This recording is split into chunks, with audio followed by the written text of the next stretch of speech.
Bon, bonjour Pauline. Bonjour. Voilà, je voudrais que tu nous parles du projet que vous avez créé qui est absolument admirable sur la sécurité sociale alimentaire sur Montpellier, mais aussi dans d'autres villes. Voilà. Ok.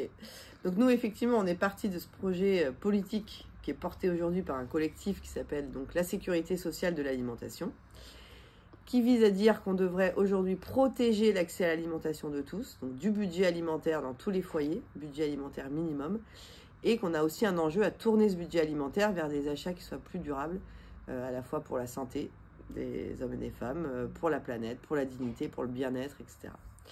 Donc nous, on s'est saisi de cette idée, et puis on a commencé à travailler sur Montpellier avec à monter un collectif d'associations et d'organisations pour travailler en coopération. Donc ça, c'est la première base du projet, c'est la coopération territoriale de plein d'acteurs différents qui, d'une manière ou d'une autre, travaillent sur cette question d'un accès, d'un droit à l'alimentation durable pour tous.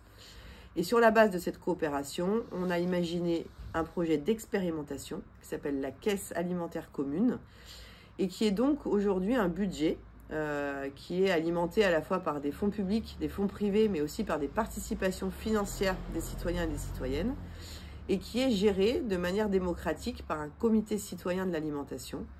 Donc ce comité, on l'a constitué sur la base d'un travail de mobilisation. Donc ça, c'est le deuxième aspect important, une mobilisation. C'est intéressant comment vous avez réussi à récupérer des gens très divers et tout. Voilà, donc on a fait toute une démarche de terrain, à travers l'organisation de projections de films, d'ateliers cuisine, à travers l'organisation de conférences, mais aussi un travail juste de parole, en fait, dans les associations que sont les épiceries sociales et solidaires notamment, pour donner envie à des personnes différentes de s'impliquer dans ce projet. Aujourd'hui, notre comité citoyen, il est constitué de 47 habitants et habitantes de Montpellier. La moitié sont des personnes qui sont directement concernées par ces questions et ces problèmes de précarité alimentaire, donc difficulté d'accès à l'alimentation qu'ils souhaitent. Et ça, c'était très important pour nous d'ancrer le projet dans cette réalité-là. Et donc, ce comité citoyen, il se réunit depuis le mois d'octobre, tous les 3 semaines, un mois à peu près. Les gens sont très assidus. Et puis, on l'anime, nous, en tant que collectif associatif, on anime ce comité en proposant plein de temps d'échange sur des thématiques différentes. Et le rôle de ce comité citoyen, comme je disais, c'est de gérer la caisse et donc de définir à la fois qui doit cotiser combien à cette caisse, puisque l'idée c'est chacun cotise en fonction de ses moyens, mais reçoit la même somme chaque mois à dépenser dans un circuit alimentaire qui est conventionné par le comité. C'est-à-dire, c'est le comité qui, sur des critères de qualité, dit on va pouvoir dépenser dans tel lieu, comme la Cagette par exemple, le supermarché coopératif, où on va pouvoir aller plutôt vers tel type de produit ou tel autre. Donc ça, c'est très important, c'est ce qu'on appelle la démocratie alimentaire. C'est le fait qu'en tant que citoyen et citoyenne, on a du pouvoir et on peut conquérir du pouvoir sur la manière dont on se nourrit aujourd'hui en France. Et quand on dit se nourrir, c'est autant ce qu'on produit, comment on le produit, jusqu'à comment on transforme, comment on distribue, comment on consomme. Donc le comité citoyen, il décide qui cotise combien à la caisse en fonction de quels critères. Et il décide où est-ce qu'on peut dépenser notre monnaie alimentaire. Puisque cette caisse, en gros, elle se... Bonjour, je vais vous t'arranger.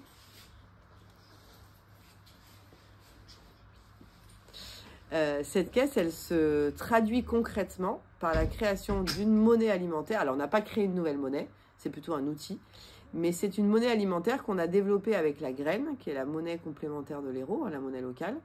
Et donc, c'est une application, enfin un logiciel informatique qui permet aux gens d'avoir un compte, qu'ils créditent comme ils le souhaitent chaque mois, et ensuite, ils peuvent dépenser les 100 monnaies alimentaires tous les mois dans le circuit. Moi, ce qui m'intéresse, moi je pense qu'il y a bien décrit dans une première approche, les gens dans les coordonnées qui sont sur place, et il y a aussi d'autres villes, c'est les méthodes. Moi, quand je vous ai écouté à votre...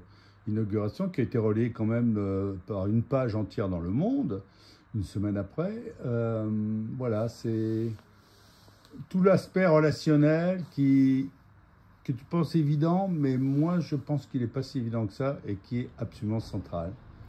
Oui, je pense que déjà on s'ancre beaucoup dans l'histoire de l'éducation populaire, c'est-à-dire le fait que on a tous des choses à apprendre, mais qu'on doit plutôt les apprendre collectivement en croisant les savoirs des uns et des autres. Donc c'est déjà, on postule quand même l'égalité des savoirs.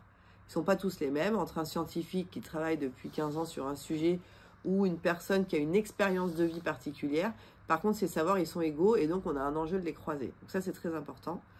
Ensuite, donc, c'est aller chercher les gens, pas sur la base de ce qu'ils n'ont pas ou de ce qui leur manque, mais plutôt de ce qu'ils ont à apporter à un projet commun. Des savoir-faire, des idées, de la créativité, une expérience à partager. Voilà, donc ça, c'est vraiment la base. Donc, on a pris du temps. L'idée, elle date d'il y a 2 ans à peu près. On a pris ce temps d'aller à la rencontre d'habitants et d'habitantes un peu partout, enfin comme on pouvait, avec les moyens qu'on avait évidemment, pour partager l'idée et voir comment ça pouvait faire sens pour les gens d'y participer. L'idée, c'est pas d'être dans l'injonction non plus à la participation citoyenne, mais que ça fasse sens pour les gens. Et quand même, cette idée de la coopération aussi, entre aujourd'hui 25-30 structures différentes, ça c'est important aussi, parce qu'on est dans un monde qui prône la concurrence, y compris dans le monde associatif, et que réussir à se retrouver autour d'un enjeu qu'on porte en commun, qui dépasse quelque part l'action de telle ou telle association, ça aussi je pense que c'est central dans le fait qu'on ait réussi pour l'instant à aller déjà jusque-là.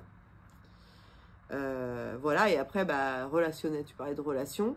Qu'est-ce qu'on a réussi pour l'instant à créer dans ce comité citoyen?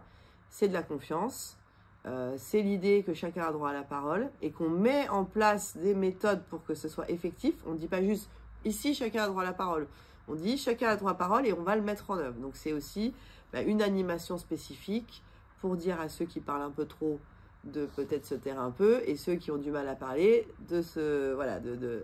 d'oser le faire. Donc ça c'est important. Et puis comme je disais tout à l'heure, croiser les choses, c'est-à-dire qu'on a des chiffres sur la transition écologique, on a des chiffres sur la précarité en France, on a des choses très froides. Et puis on a l'expérience des gens, le ressenti, ce qu'ils ont pu vivre et qui peuvent aussi l'exprimer à cet endroit-là. Et nous, notre but, c'est qu'on se dise, on est tous différents, on a tous des histoires différentes, y compris avec l'alimentation. Mais aujourd'hui, c'est un sujet de démocratie. Il faut qu'on arrive à s'écouter, à s'exprimer, à mettre en commun pour se dire c'est quoi un peu le nouveau contrat social qu'on veut avoir autour de l'alimentation. Entre des producteurs, des consommateurs, des gens qui ont des sous, d'autres qui en ont moins.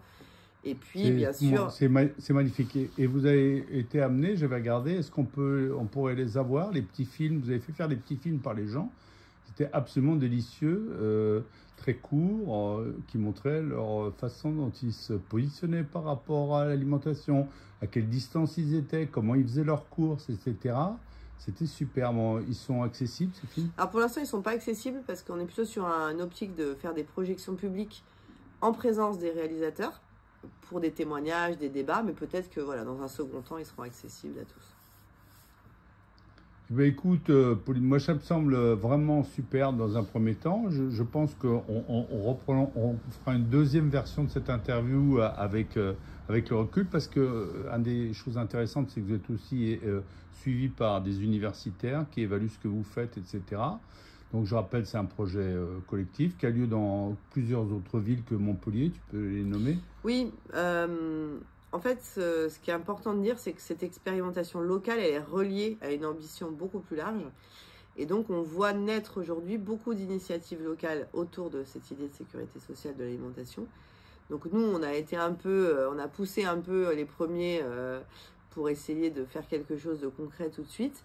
Mais là, je pense que dans les mois à venir, on va avoir beaucoup de choses qui germent un peu partout. Et donc, la finalité, c'est bien de poser cette question du droit à l'alimentation comme un droit humain fondamental qui aujourd'hui n'est pas respecté et qui devrait l'être, notamment à l'heure de la nécessaire transition alimentaire et écologique.